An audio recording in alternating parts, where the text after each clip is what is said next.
You're watching India Today eConclave Inspiration Special. I am Sushant Mehta. It's an absolute honor and a privilege to be joined by a legend in the true sense of the word, Naseeruddin Shah. Thank you so much, first of all, for joining us on India Today. So, Naseer Saab, this is Inspirations. I'm going to take you back to the golden age. What you described to me once as, you were all rebels in the flower age. Pankaj Kapoor, Om Puri, Naseeruddin Shah, Smita Patil, Shabana Azmi. These great actors, and including you yourself, working amongst these great actors, sort of this parallel movement was going on, phenomenal performances. Your learnings, was there a healthy rivalry? What did you learn from each other? Well, we all, well, at least Om and I, Pankaj was a few years after us at the NSD. Om and I felt that we would be probably qualified to play the same kind of parts when we turned professional. As it happened when we were in the drama school, I was a more confident, brash person than Om was. Om had come from Patiala and he'd been working in an office there, and he used to work in the theatre company run by Harpal Tiwana, which also produced actors like Babbar and Jaspal and Mahendra Sandhu and people like that. Company is still alive in Patiala. And Om was a very modest, very unassuming, very quiet, shy kind of person. And I wondered how this. I was straight out of college. I was an overconfident adolescent, 21-year-old adolescent who spoke English fluently and all that sort of thing. So as it happened, I started getting the better parts, the more showy parts. But Om proved himself in whatever he got, which were the more subdued kind of roles. And I began to feel, hey, no, we were quite different kind of actors. But as we grew older, I realized there was a great deal of similarity. And as it happened in the professional world of cinema, several times we were both considered for the same part. However, I have to say that I never felt any sense of competition in an unhealthy way. I always admired Om's abilities, which were quite different to mine. And I felt extremely happy and proud when Om delivered a stunning performance in Akrosh and in Ardh Satya.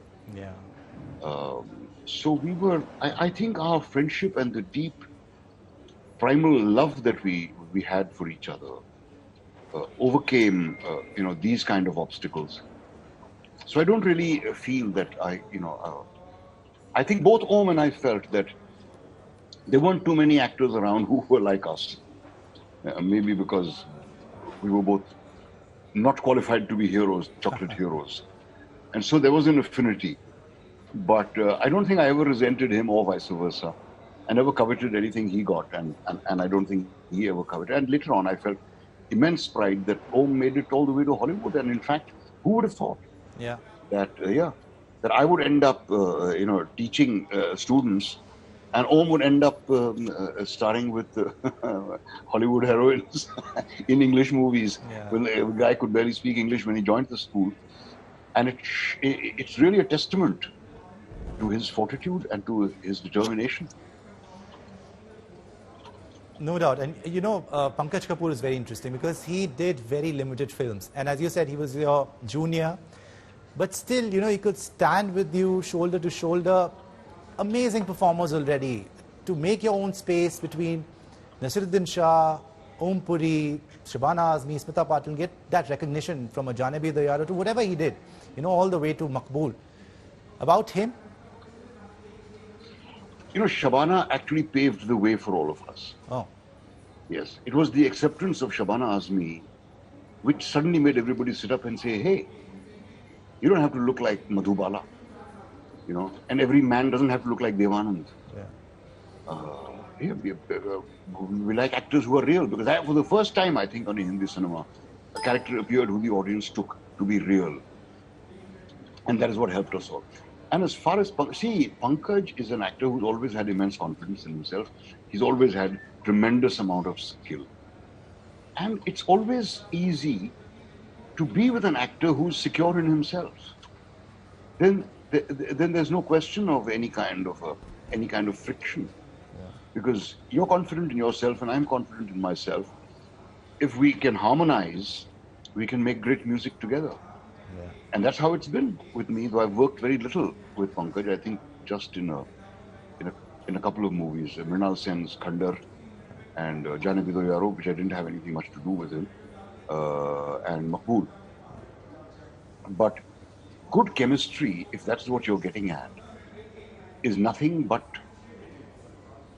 an acknowledgement of each other's abilities, a regard for each other, and an enjoyment in sharing the work. And that's how it has been with Om, with Pankaj, with Irfan, with Arshad Varsi, with any of the other good actors. Now, you know, there's this Sushant Singh Rajput Death Probe, which has now become sort of a reality TV show. Yeah. Have you been following it at all? Because there is politics involved, media is involved, and it's literally been running like a reality TV show where people are thinking that, you know, they are involved in this huge justice for Sushant movement. Yeah, it's sickening. It is absolutely sickening. I have not followed it. I felt deeply grieved when the young man died. I did not know him, but he had a bright future, and it was a waste of a life. But I did not bother to follow the nonsense that's being spouted by a whole lot of people.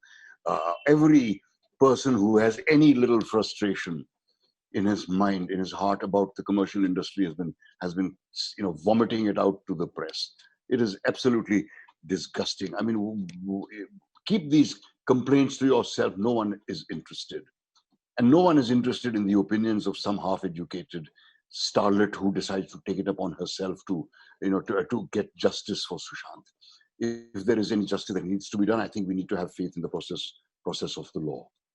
And if it is none of our business, I think we should not concern ourselves with it. But tell me this, I mean, there's this huge outsiders versus insider debate that's raging now, but you were the original outsiders.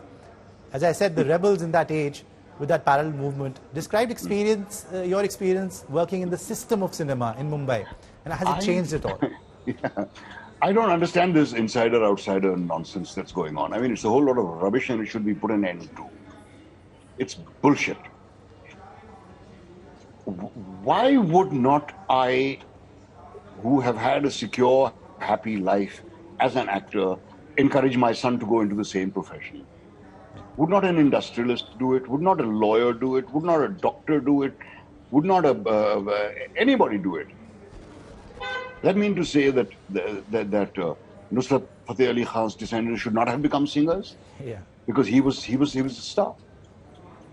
And as we have seen, proven over several generations, that nepotism gets you to a certain point. After that, you're on your own. And after that, if you don't have the wherewithal to keep going, no amount of contacts can help you. Yeah. People quote instances of so-and-so came with a letter from this one and a letter from... I mean, that's okay. I mean, my sons got opportunities, not because, necessarily because they were my sons, but because people knew them. They were exposed to others. They were, and people were exposed to them, and they had seen their work. So, if you like, you can call it that they got work because they were my sons. But the fact is, these kids would have got this work anyway. Yeah. Whose recommendation did Om Puri come to Bombay with?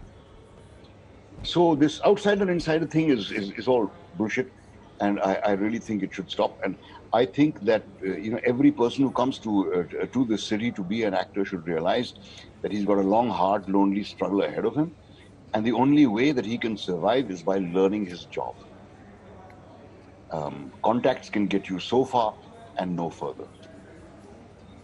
So you're saying that there's no powerful force in the industry which will stop you, or from working. Why should anybody stop? Like this movie Mafia, as the term has been. No, see, this is all a concoction of certain imaginative minds. The mafia in the industry and so on. I mean, naturally, I'll give preference to the people I like and the people who I work well with. If they also happen to be famous, or if they happen to be the children of famous people, how the hell is it their fault? There is no mafia. I have not ever felt any obstacle to my work. I've made very slow progress over the last 45 years in my profession, but I've never felt that there's some obstacle that is preventing me from getting to where I deserve. I think I got more than what I deserved. I've got more success than I anticipated. Had a much better life than I thought I would have. I've had many more opportunities than I thought I would have. I never thought I'd end up singing and dancing in commercial movies in a film like Tridev. Yeah. Where did Tridev come to me from? It fell to me out of the sky. I'd never even seen Rajiv Rai. I hadn't seen any of his movies. He probably saw me in something and decided that I would be right for his movie, and the rest is history. So if there was a mafia preventing me, then they would have seen to it that some kid of some female star got the part instead of me. But I think that ultimately you get what you deserve. So just because, before moving on, just because you mentioned Tridev, how was your experience of this, the big commercial films like Tridev, Jalwa, you were this, swashbuckling hero, and Karma, you were in this multi-starrer, all these commercial super hits? Well, I tried very hard to enjoy them. To fit in? I tried very hard to fit in. And the jury is still out on whether I fitted in or not. I personally don't think I fitted in like a slot. In Tridev, I managed. Also because the part was one which contained a few surprises for the audience. And I managed to deliver. I don't think I danced terribly well, though I practiced very hard with Sarojji. I drove her up the wall. But I did try my best, and I think I managed to summon up enough enthusiasm. Jackie and I became good friends during the shooting of Tridev. Sunny is a very reticent person who didn't have much to say, nor did I have much to say to him, but I've always liked him. And I've been a great fan of Dharampaji. But we didn't really have too much to talk about. But I found him to be a very accommodating and a very generous actor as well. And in fact, I was always asked this question while we were shooting Tridev, and it was a rather insulting question for both Jagu and Sunny, that, what do you think? You're working with two non-actors, all this kind of stuff. And I would dismiss this question and say, look, you guys don't know what you're talking about. These people have had the kind of success I've never had. These people are able to do the kind of things I can never do. And it's unjust of you to put this label on them. I really think that they deserve better. And if they were not capable of carrying a film on their own shoulders, how would they have the kind of successes that they have had? It was a harmonious time. Karma was not so harmonious. Why was it not harmonious? You were working with Dilip Saab. I never got to work with him. Our scenes were shot separately. Oh, was it? Yeah, and I have no idea till today why. So I hardly ever got to meet him. And there was very little that I got to do with him, and it was very disappointing because one of my big dreams was to act with the great man. And as it happened, both our big scenes were shot separately, which was not fun. It saddened me that this should be the case, and I still don't know why.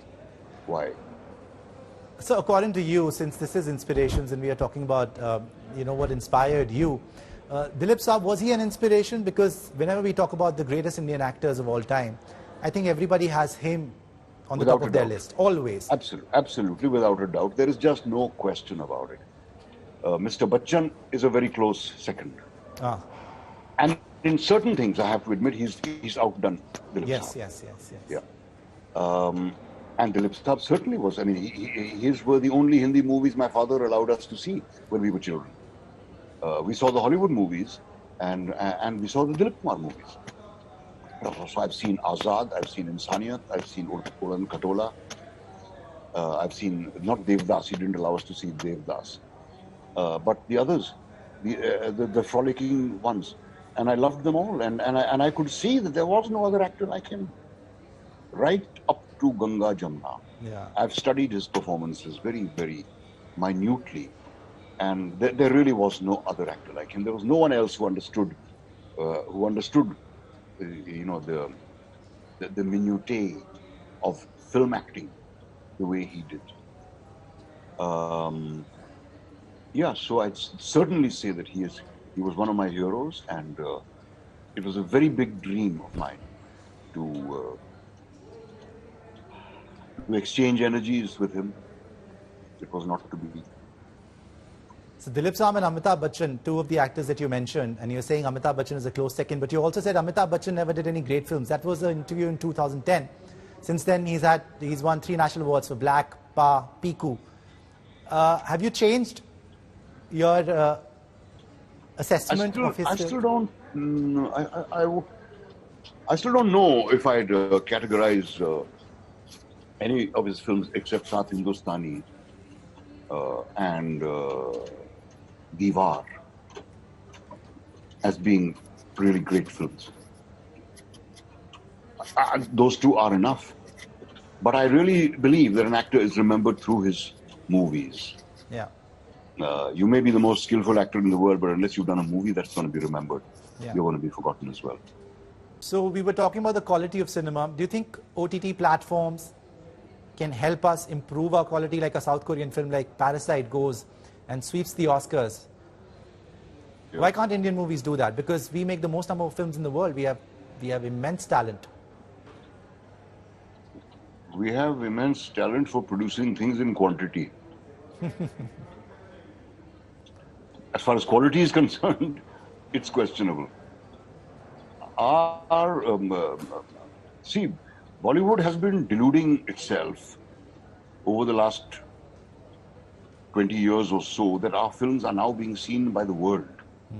Now the world has suddenly realized what great movies we make. The fact is, Bollywood movies are seen all over the world because there's Indians all over the world. And it's their only connection to home. And the foreigners see them because they are spicy and they're exotic and they're colorful and they're absurd. But for the same reason that Indian food is so popular, but it's only the good Indian restaurants abroad who have survived.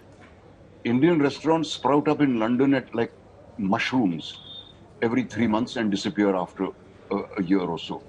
It's only the good ones which survive. And Indian food has substance, which is why it will always be popular through the world. If Hindi movies want to be popular through the world, want to stay popular through the world, they got to bring in some substance sooner or later. This escapism, Hollywood is providing enough of that. They're making nothing but superhero films all the time, and we are trying to do the same. So let us hope that our industry wakes up to this opportunity, that here you've got a ready audience which is waiting and which is hungry for quality. Let's give them some quality instead of suckering them as we have been doing so far. And I do not mince my words at all. They have been suckering the audience most of the time. So, as I said, that the big commercial monster may take time to revive. Here is a chance for the smaller film to creep in and create its space. And by the smaller film, I don't necessarily mean smaller budgets. I mean films with smaller ambitions, films with with concise content, and with something precise to say and with something important to say. We as Indians, the essence of this country, the DNA of this country is unity and diversity. Do you think society is being polarized more than ever, or do you think nothing has changed on the ground and we are like we always were? Oh, things have changed. I mean, you'd be a fool to not acknowledge that. Certainly things have changed. As Kunal Kamra said, and I never get tired of quoting it, that the kind of things that were said after 5 drinks are now said over morning coffee. But I think the innate goodness of the majority of our country will triumph. Finally, it's maybe good in a way that all this running down and condemnation of communities is happening. It's like a boil which is burst and all the pus is coming out. Hopefully, it'll get cleansed after this. That's what I hope, because I think that the younger generation will not carry the same poison that my generation carries. My generation has all heard stories of the partition. I've heard stories, horror stories, about Sikhs and Hindus. I'm sure Sikhs and Hindus heard horror stories about Muslims. So people of my generation have lived with it, and here is the chance to vent. But the generation after ours do not have this baggage to carry. So I'm optimistic enough to feel that this won't last. Good reason has to prevail sooner or later. We've just seen you in Bandish Bandits. What is the future like for Naseeruddin Shah? Because I want to watch you more and more now in series and everything. I want to watch you in different characters. Is that going to happen? It doesn't depend on me. It does. It does. I've heard it does. Well, I'm not, by a long stretch, no way am I tired of acting. Mm-hmm. I still love the job. Mm-hmm. And I have no intention of quitting. Mm-hmm. So I dare say you'll see me on the stage more than in movies, and you'll see me in the occasional movie, because an old man is always a requirement. Even in a film about the youth, you need old guys to counterbalance the thing. But I hope I can still be of some use. It's still great, because a lot of the work I've done, most of the work, all the work I've done in the last 5 or 6 years has been with young people. Yeah. Whether it's a short film, whether it's a film like The Hungry, or whether it's a film like, a series like Bandish. It's all with young people, and it's gratifying to think that these kids still have some use for me. Fascinating. And finally, last question. Your favorite filmmaker? You can tell me your favorite Indian filmmaker and greatest if you want from world over. In India, Vijay Anand. In Hindi, wow. Vijay Anand. Absolutely, without a doubt. I think he was the greatest filmmaker we've had. Guide, huh? Again, he did not make any movies which you could classify as great. Guide with Dev Saab? Guide. Guide. Absolutely. In fact, Guide. Guide is number one in my book. Is it the best Indian film ever made? The finest Hindi movie ever made in India is Guide. Yeah. Pyasa comes second. Yeah. Mughal-e-Azam comes third. Yeah. But I admire Goldie Anand more than I admire Guru Dutt. So I'm not knocking Guru Dutt at all. But I enjoy Vijay Anand's movies more. No doubt. Guru Dutt had a tendency towards self-pity. Yeah. Goldie Saab, I mean, you see Teesri Manzil, you see Tere Ghar Ke Samne, you see 9-2-11, Jewel Thief. These are gems. They're not great movies because they're not important movies, but they're superb filmmaking. Incredible. Well, it's always a pleasure, Naseer Saab, and a learning experience to talk to you. Thank you so much for joining us on India Today eConclave Inspirations. Thank you so much.